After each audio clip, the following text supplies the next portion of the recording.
Selamat pagi, Assalamualaikum warahmatullahi wabarakatuh.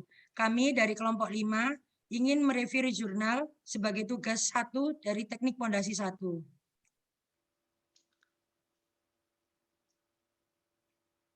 Pertama-tama, demikianlah susunan reviewers dari kami.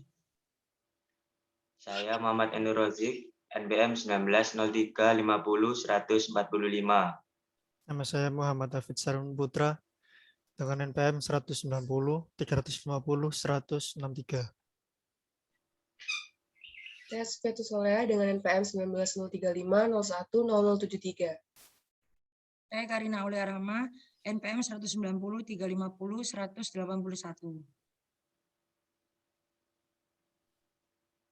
Pada kesempatan kali ini, jurnal yang akan kita review berjudul Analisis Daya Dukung Tanah Fondasi Dangkal berdasarkan data laboratorium yang disusun oleh Anwar Muda.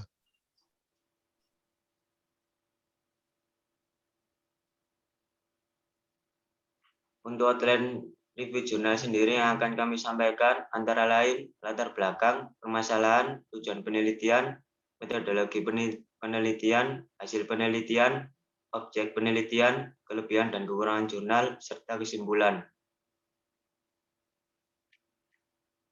Pertama yang akan kita bahas adalah latar belakang. Salah satu faktor penting dalam perencanaan pondasi beserta struktur di atasnya ialah daya dukung tanah. Jika lapisan tanah tersebut bersifat keras, maka daya dukung tanah cukup kuat untuk menahan beban yang ada di atasnya. Lain lagi jika tanah tersebut bersifat lunak, maka diperlukan penanganan khusus terhadap sifat dan kondisi tanah agar mempunyai daya dukung tanah yang lebih baik.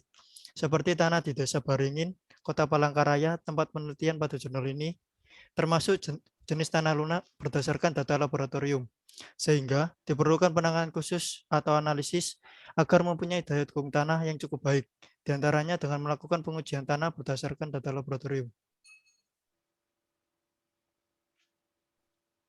Yang selanjutnya yang akan kita bahas adalah permasalahan pada jurnal ini.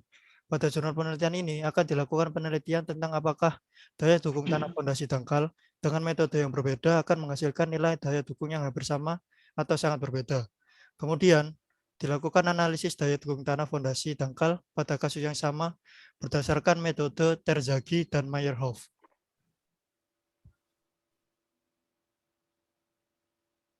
Kemudian untuk tujuan penelitian ini adalah untuk menentukan nilai kohesi atau C dan sudut geser dalam atau theta dalam tanah Desa Baringin di laboratorium dan menentukan nilai daya dukung tanah fondasi dangkal metode Terzaghi dengan metode Meyerhof serta perbandingan daya dukung tanah kedua metode tersebut.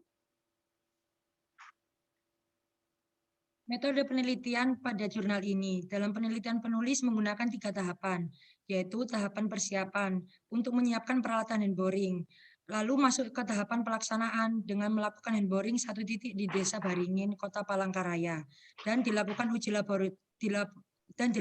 laboratorium untuk pengujian direct shear test.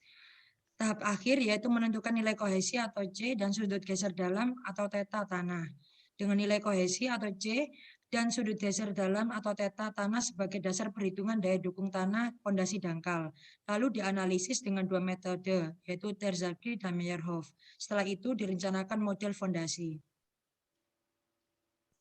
Untuk hasil penelitian, berdasarkan grafik hubungan antara lebar fondasi dengan daya dukung tanah, terlihat bahwa daya dukung tanah limit fondasi dengan metode dangkal Terzaghi semakin bertambah seiring dengan bertambahnya lebar fondasi. Sedangkan daya dukung tanah ultimate fondasi dangkal metode Meyerhof semakin bertambah juga seiring dengan bertambahnya lebar fondasi. Sedangkan untuk hasil analisis daya dukung tanah ultimate fondasi dangkal metode Meyerhof lebih besar dibanding dengan metode Terzaghi.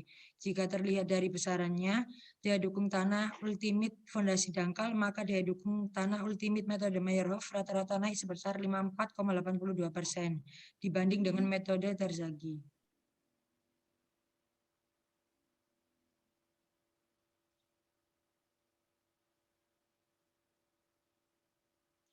Untuk objek penelitiannya sendiri, yaitu tanah di Desa Baringin, Kota Palangkaraya yang termasuk jenis tanah lunak.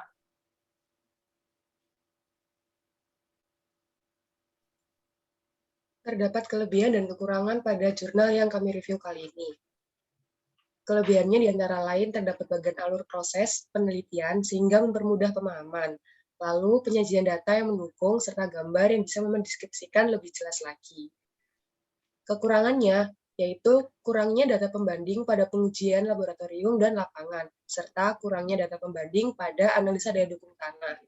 Lalu tidak dijelaskan lebih lanjut secara mendetail mengenai perhitungan daya dukung tanah.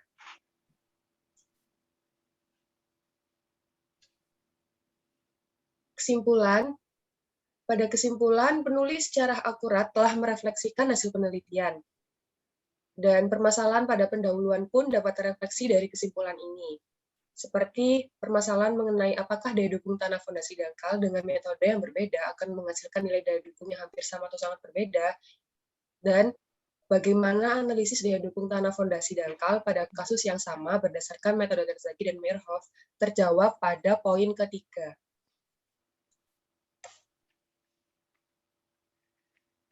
Sekian review jurnal dari kelompok kami. Kurang lebihnya mohon maaf. Wassalamualaikum warahmatullahi wabarakatuh.